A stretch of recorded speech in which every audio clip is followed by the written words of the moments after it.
श्री कृष्ण ने किया था एकलव्य का वध, मगर क्यों? महाभारत काल में प्रयाग, इलाहाबाद के तटवर्ती प्रदेश में श्रृंगवेरपुर राज्य था, जिसका शासन निषादराज हिरण्यधनु के हाथों में था। गंगा के किनारे स्थित श्रृंगवेरपुर राज्य की शक्ति मगध, हस्तिनापुर, मथुरा, चेदी और चंदेरी जैसे बड़े राज्यों के बराबर थी। निषादराज हिरण्यधनु और उनके सेनापति गिरिबीर की वीरता के कारण उनका राज्य समृद्ध था।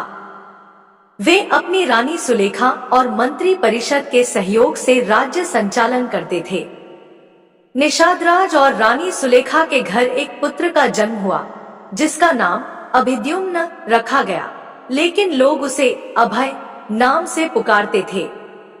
जब एकलव्य 5 वर्ष का हुआ तो उसकी शिक्षा की व्यवस्था गुरुकुल में की गई। वह बचपन से ही अस्त्र शस्त्र की शिक्षा में रुचि रखते हुए अपनी एकनिष्ठता और लगन से धनुर्विद्या में माहिर हो गए। एकलव्य ने जब धनुर्विद्या में और उच्च शिक्षा प्राप्त करने की इच्छा जताई तो उसका ध्यान गुरु द्रोण की ओर गया, जिनकी ख्याति उस समय सर्वोपरि थी। लेकिन द्रोण केवल ब्राह्मण और क्षत्रिय वर्ग को ही शिक्षा देते थे और शूद्रों को शिक्षा देने के खिलाफ थे।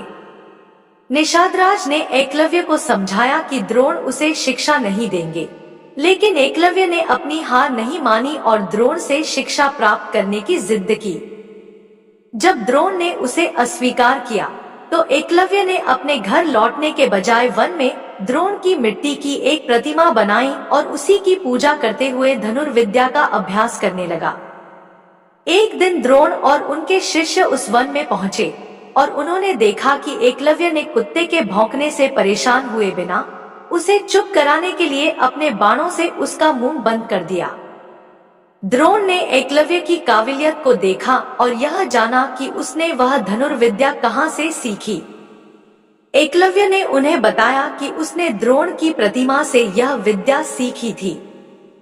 यह सुनकर द्रोण को चिंता हुई, क्योंकि वह नहीं चाहते थे कि शूद्रों के हाथों में इतनी उच्चतम धनुर्विद्या हो।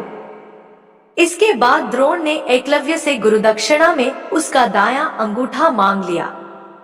एकलव्य ने बिना किसी प्रतिरोध के अपना अंगूठा काटकर द्रोण को अर्पित कर दिया। इसके बाद एकलव्य ने अपनी कठिन साधना और कौशल से बिना अंगूठे के भी धनुर्विद्या में निपुणता प्राप्त की।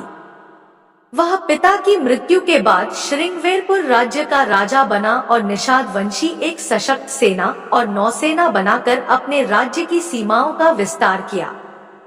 एकलव्य ने बाद में मथुरा पर आक्रमण कर दिया था और यादव सेना को पराजित कर दिया।